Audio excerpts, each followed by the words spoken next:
শেখ হাসিনার পতন ও পলায়নের পর চট্টগ্রামে আইনশৃঙ্খলা ও ট্রাফিক ব্যবস্থা অনেকটা ভেঙে পড়ে।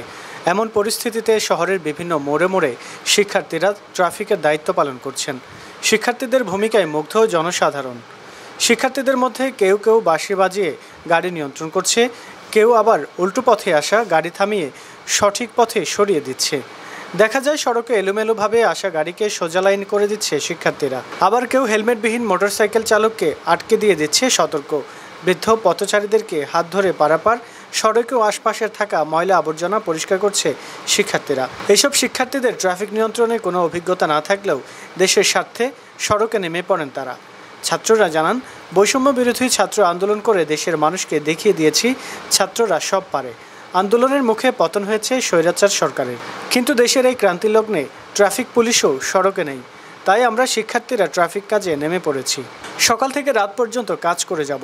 সব কাজে শিক্ষার্থীরা সহ নিজ নিজ অবস্থান থেকে সবাই এগিয়ে আসলে সুন্দর বাংলাদেশ নির্মাণ সম্ভব বলে মনে করছেন বিশিষ্টজনরা।